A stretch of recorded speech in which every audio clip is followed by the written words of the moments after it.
гарууны гишүүд ажлын хэсгийн гишүүдтэй өглөөний мэнд хүргье. За би бол өнгөрсөн 2025 оныхоос бол бас дээрдэж орж ирсэн байна гэж харж байна. Тэгээ парламент бол үндсэн 3 эрхтэй. Төлөөлөх, хууль батлах, хяналт хэрэгжүүлэх гэсэн үндсэн 3 эрхтэй.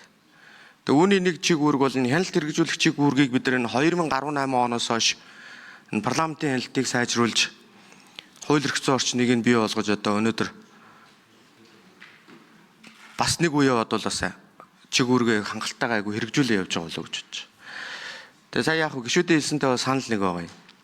Тэн дээр юу вэ гэхээр бидний зүйл заалт гэдгээс илүүтэйгээр агуулгын хэрэгжилтийн үр дүнгийн асуудлыг илүү цаашдаа тооцдог байвал яасан юм бэ гэдэг асуудал. Тэгээд өнөөдөр бол иргэд бол ярьдаг штэ. Хууль хангалттай сайн хуулиуд байгаа. Одоо хуулийн хэрэгжилт хангалтгүй байна гэдэг зүйл. Өнөөдөр үндсэн хуулиар бол хуулийг хэрэгжүүлэх, сурчлан таниулах үүрэг бол засгийн газарт байж байгаа. Тэгээ би гол асуулт юу гэхээр өнөөдөр энэ хэрэгжээгүй заалтууд гэж яриад байгаа. Энэ хэрэгжээгүй хууль тогтоолууд тийм гол энэ шалтгаан нь юу вэ гэдэг асуудал. Яагаад хэрэгжээгүй юм болоо гэдэг. Юу нөлөөлөө гэдэг асуудал. Энэ дээр хэрэг эрхлийн дарга та бас нэг хариулт өгвөл зүгээр байна. Дээр нь одоо шинэ засгийн газар бүрэлдээд яг энэ хууль хэрэгжүүлэхтэй холбоотой хууль тогтоолын хэрэгжилтийг хангаж ажиллах дээр бол инквестэд бол одоо нэлээд анхаарал хандуулж ажиллах байх гэж би харж байгаа. Яг өнгөрсөн жилийнхийг бодвол хувь нэмэгдэж орж ирсэн байна. Бас тайлан үндслүүд нэлээд үндсэлтэд тавигдсан байна. Тэгээ Монголын хууль 3 хоног гэж нэг айхтар үг байдаг. Хичнээн хууль батлаад нөгөө хууль нь хэрэгжихгүй бол амьдралд ойрхон хууль батлаад нөгөөх нь амьдрал дээрээ буухгүй бол энэ өөрөө бас өрөөсгөл асуудал болж хувраад байна гэдгийг хэлээ. Дээр нь сая байнгын орон дарагтай санал нэг байна. Энэ асуудал дээр энэ хариуцсан сайд нь орж ирээд бусад төрийн албан агчдыг ажлыг хийх хэрэгтэй. Одоо бидний энэ гүйцэтгэл тайлан гэдэг одоо миний мэтгэл энэ парламент байнгын орооны танхимд энэ агентлаг харьяа байгууллагуудын дарга нар чинь бүтэн өдөр ч үнж. Тэгээ яаж тэнд нөгөө салбар дээр нь ажил явах вэ? Тэгээ салбар хариуцсан сайд байгаа бол тэр сайд нь өөрөө бүрэн асуултандаа хариулаад тайлангаа тавиад төрийн албан агчдыг бол ажлыг нийлэх зайлшгүй шаардлага байгаа хаа гэж бодож байна. За тэгээд тэр гол асуултандаа хариулт байгаа юм. За хийх ажил байд юм бол эсвэл хийсээр байгаад ажилтны юм байгаа мó. За гишүүний асуултанд хэн хариулах вэ? Сайд хариулах уу? За инквайр сайд хариулъя. Гоёа би бас янз бүрийн юм хэлж болно үстэй чи. За байнгын орооны гишүүдийнхээ өглөөний амгалан алтхъя. За хууль тогтоомжийн тухай хуульд өөрчлөлт орсны дагуу Улсын их хурл ард түмний төлөөллийн байгууллага хууль тогтоохоос гадна хуулийнхаа хэрэгжилтийг байнга хянаж гүйцэтгэх мэдэл парламенттай тайлагнатай байх гэдэг зарчмыг хэрэгжүүлэх хүрээнд одоо байнгын орон дарга бид хамтран санаачилж энэ хуулийн өөрчлөлтийг хийсэн. За энэ хуулийн хэрэгжилтийн анхных нь одоо тайлантай одоо бид хууль зүйн байнгаар танилцж байгаа. Яг цаашид бас боловсронгуй болох олон асуудал сая байнгын орон дарга хэлжлээ. Энд ч орог 50-ад бүх яам агентлагийн төрийн нарийн газрын дарга ингээд холбоогүй асуудал дээр бүгд суугаад байхаар яг гүйцэтгэх мэдэл дээр бас ард ажил нэлээд тийм хүндрэх нөхцөл байдалтай бүх байнгын оронд орж танилцуулах учраас тэрийг бас улсын их хурлын удирдлагууд гишүүд маань бас ойлгож бас нэг талаас хүлээж явуулах сайн байна гэж хэлэх байна. За хоёрдугаарт ер нь энэ яг хэрэгжээгүй тэ холбоотой шалтгаан нөхцөл ярих юм бол их олон юм байна.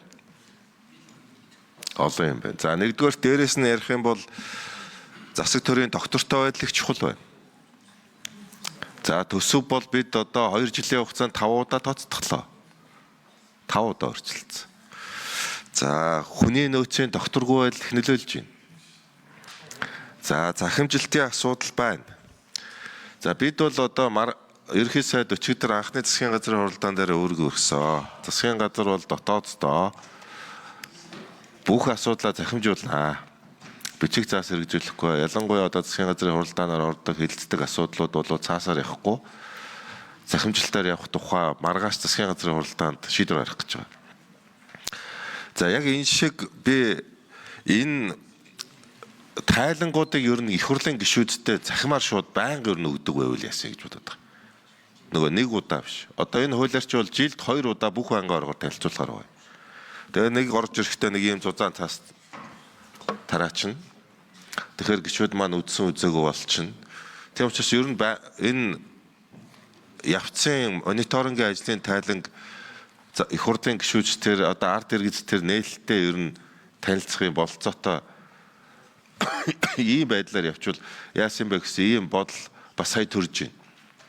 Тэгвэл бас амар юм байна. Тэгээд яг ийм гишүүд тодорхой одоо яг энэ заалт энэ асуудал бүр яагаад одоо ямар шалтгаан нөхцөл вэ гэдэг нэлээд задаргаатай орвол тэрийгээ шууд асуугаад парламент дээр хэлцүүлэг байна уу, мэтгэлцээ байна уу, тайлбар юмнуудаа өгөөд явдаг бол бас үр дүнтэй юм байна гэсэн ийм бодол бол төрж байна. За мэдээж парламент гүйцэтгэх эрх мэдлийн хоёрын хооронд нэг анхаарах асуудал байна.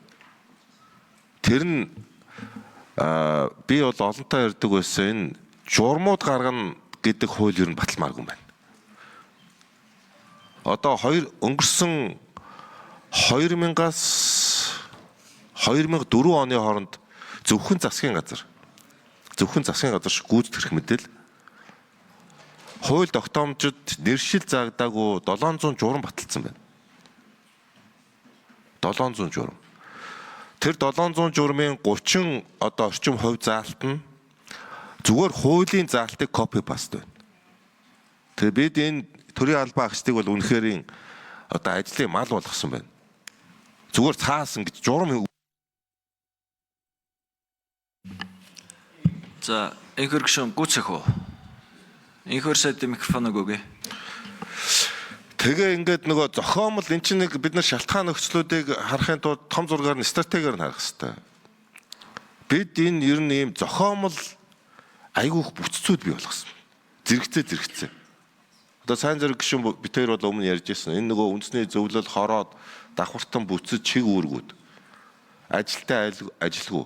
Ийм том давхарцсан чиг үүргүүд чинь ийм гүйцэтгэл үр дүн гаргах гэхээс ажил садаа болдог. Тэгээд маш олон энэ яам агентлагийн хүмүүс ерөөсөө ингээд журам хийгээд суудаг болчих. Тэгээд тайлан бас үйлдвэрлээд суугаад. Ерөөсөө үндсэн ажлын юм болчиход шүү дээ. Тийм учраас маргаашийн засгийн газрын хуралдаар бас тодорхой шийдвэр гаргая гэсэн юм зүйлийг ярьж байгаа. Би нөгөө эцэслэл шийдээг учраас кабинетийн зарчмаар ажиллах хэрэгтэй учраас энэ дээр одоо шийдвэрлэгснийхэн дараа бас байр суурь илэрхийлэх нь зөв баха гэж үзэж байна. За Баярбаатар гишүүнд микрофон өгье.